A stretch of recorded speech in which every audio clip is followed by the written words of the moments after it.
അത്യാചാര്യത്വം കൈക്കൊണ്ടഹരോന്മൂഷയോടൊന്നിച്ച് സ്കറിയായ്ക്കതു നൽകി മൂശ സ്കറിയായ യോഹന്നാനേകി. യോഹന്നാൻ കർത്താവിന്നും കർത്താതൻ ശ്ലീഹന്മാർക്കും നാനാ സൃഷ്ടിവിഭാഗങ്ങൾക്കേകി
2, 3, 4 വർഷമൊക്കെ അവർ അരമനയിൽ താമസിക്കും. ഇപ്പോൾ താമസിച്ചുകൊണ്ടിരിക്കുന്നവരൊക്കെ ഇവിടുന്ന് കേട്ടുകൊണ്ടിരിക്കുക ഇതെല്ലാം. അതെന്തിനാണ് താമസിക്കുന്നത് ചോദിച്ചാൽ അവർക്കൊരു പരിചയവും തരകമൊക്കെ വരണം. ഭാഷ പഠിക്കാൻ അറിയാൻ മേലാത്തവർ ഭാഷ പഠിക്കണം, പ്രാർത്ഥന പഠിക്കണം, നോമ്പ് നോക്കണം, കുമ്പിടണം. അവരൊരു ട്രാക്കിൽ വന്നിട്ട് വേണം സെമിനാരിയിലോട്ട് പോകാൻ. അല്ലാതെ പോയാൽ കോളേജിൽ നിന്ന് നേരെ KSUSFI കഴിഞ്ഞിട്ട് നേരെ സെമിനാരിയിലോട്ടായിരിക്കും. അവർക്ക് ഭയങ്കര ശ്വാസം മുട്ടലായിരിക്കും അവിടെ, അതുണ്ടാകരുത്. അതുകൊണ്ട് ഇവരെല്ലാം അരമനയിൽ താമസിച്ച് അവിടുത്തെ റുട്ടീൻ, പത്തനാപുരത്തെ ദേറായിലെ റുട്ടീൻ തന്നെയാണ് അവർക്കും കൊടുത്തത്. അതേ പ്രാർത്ഥനകൾ, അതേ സ്കെഡ്യൂൾ ആണ് അരമനയിലും കൊടുത്തിരിക്കുന്നത്. അത് അവർ ചെയ്തോണമെന്ന് പറഞ്ഞിട്ട് ഞങ്ങൾ ചെയ്യുന്നു. രാവിലെ 4:30 മണിക്ക് ഉണരും, 4:45 പ്രാർത്ഥന തുടങ്ങും. പ്രഭാത നമസ്കാരം വരെ തീർന്നിട്ട് പിന്നെ പോയി വീണ്ടും 7 മണിക്ക് വരും. 7 മുതൽ 7 വരെ മെഡിറ്റേഷൻ, 7:30 3-ാം മണി നമസ്കാരം, 12:30 ഉച്ച നമസ്കാരം, 3:30 9-ാം മണി, 6 മണിക്ക് സന്ധ്യാപ്രാർത്ഥന, 9:30 ചൂത്താറ. ഇതിനൊരു മാറ്റമായി. ഇതിനകത്തോട് കയറി ഇറങ്ങി വന്നു കഴിഞ്ഞാൽ അങ്ങനെ അങ്ങ് ആയിക്കൊള്ളും. അപ്പോൾ അവർക്കൊരു ക്രമം കിട്ടി. ഓർഡറിലെ പിന്നെ ഡിസോർഡർ ആയിരിക്കും. ഈ ഓർഡറിലാണ് ഇവർ വളർന്നു വന്നിട്ട്. അതിൽ ഞങ്ങൾക്കെല്ലാം വളരെ സന്തോഷം. അങ്ങനെ ഓർഡർ നിൽക്കാത്തവരെ ഞങ്ങളിവിടെ നിർത്തുകയില്ല. ഇങ്ങനെ ഒരു കാര്യം അവർ സന്തോഷമാണ്. അവർ ആ ഓർഡറിൽ വളർന്നു വന്ന്. മലയാളം അറിയാൻ മേലാത്തവർ മലയാളം പഠിച്ചു, ഇംഗ്ലീഷ് അറിയാൻ മേലാത്തവർ ഇംഗ്ലീഷ് പഠിക്കുന്നു. ഭാഷയും വേണമല്ലോ, ഭാഷയും വേണം, ഭാഷാനിയും വേണം, ജീവിതവും വേണം. രണ്ടിനും ഒരുപോലെ പ്രാധാന്യം കൊടുക്കും. സ്വർഗത്തിനും ഭൂമിക്കും മധ്യേ പാലം കെട്ടുന്ന ജോലിയാണ് നിങ്ങളുടെ. സ്വർഗത്തിനും ഭൂമിക്കും മധ്യേ പാലം കെട്ടുന്ന ജോലിയാണ് നിങ്ങൾ. ദൈവത്തിൻ്റെ അടുക്കൽ നിന്ന് കൃപകൾ വാങ്ങിച്ച് മനുഷ്യർക്ക് കൊടുക്കണം. മനുഷ്യരുടെ പ്രാർത്ഥനയും സങ്കടവും ദൈവത്തിൻ്റെ അടുത്ത് കൊടുക്കണം. രണ്ടിനെയും സ്പർശിച്ചുകൊണ്ട് നിൽക്കുക. അതാ മധ്യസ്ഥൻ്റെ ജോലി. എന്നും മധ്യസ്ഥരാണ്. മധ്യസ്ഥ പ്രാർത്ഥന ഈ ജോലിയുടെ പ്രധാന ഭാഗമാണ്. ലോകം മുഴുവനും വേണ്ടി, സഭയ്ക്ക് വേണ്ടി, രോഗികൾക്ക് വേണ്ടി, എല്ലാവർക്കും വേണ്ടി മധ്യസ്ഥ പ്രാർത്ഥന ചെയ്യുന്ന ജോലി. അതാണ് യേശുക്രിസ്തുവും ചെയ്തത്. ആ ജോലിയാണ് നിങ്ങൾ കൈകൾക്ക് തുടങ്ങുന്നതേ ഉള്ളൂ. തുടങ്ങി ഇനി ഇവർക്ക് ഏറെ യാത്ര ചെയ്യാനും. അവരുടെ സഹപാഠികൾ പലരും ഇവിടെ വന്നിട്ടുണ്ട്. അധ്യാപകരുണ്ടോ എന്ന് എനിക്കറിയാമല്ല. സഹപാഠികളും സീനിയേഴ്സും ജൂനിയേഴ്സും ഒക്കെ വന്നിട്ടുണ്ട്. അവർക്ക് ആശംസ പറയും. ഇനി ദീർഘദൂരം യാത്ര ചെയ്യാനുണ്ട്. ആ യാത്രയിൽ എല്ലാവരുടെയും പ്രാർത്ഥന ഇവർക്കുണ്ടായിരിക്കണം. വൈദികർക്ക് നല്ല കൈത്താങ്ങൽ കൊടുത്ത് അവരെ സപ്പോർട്ട് ചെയ്ത് അവർക്ക് വൈദികരായിട്ട് ജീവിക്കാനുള്ള സാഹചര്യം ഉണ്ടാക്കണം. അങ്ങോട്ടും ഇങ്ങോട്ടും പിടിച്ച് വലിക്കും. ഒരു പള്ളിയിൽ ചെന്നാൽ 10 പേര് ഒരു അച്ഛൻ്റെ കൂടെ, 10 പേര് എതിര് നിൽക്കും. വേറൊരു അച്ഛൻ വരുന്നുണ്ടെങ്കിൽ എതിർ നിന്നൊരു അച്ഛൻ്റെ കൂടെ നിൽക്കും, മറ്റേ അച്ഛനെ അനുകൂലിച്ച ഒരു ശത്രുക്കളാണ്. ഇങ്ങനെ തുടർന്നാൽ ഒരു ഇടവകയിലും സ്വസ്ഥതയുണ്ടാകും. നമുക്ക് പ്രാർത്ഥന കൊണ്ടും കൈത്താങ്ങൽ കൊണ്ടും വൈദികരെ സപ്പോർട്ട് ചെയ്യും.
Come and listen to what I say.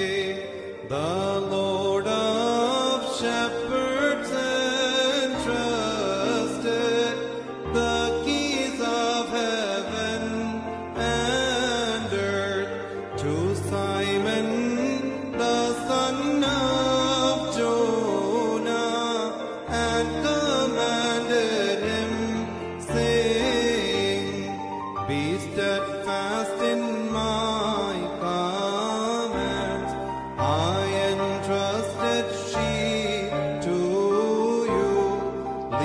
and women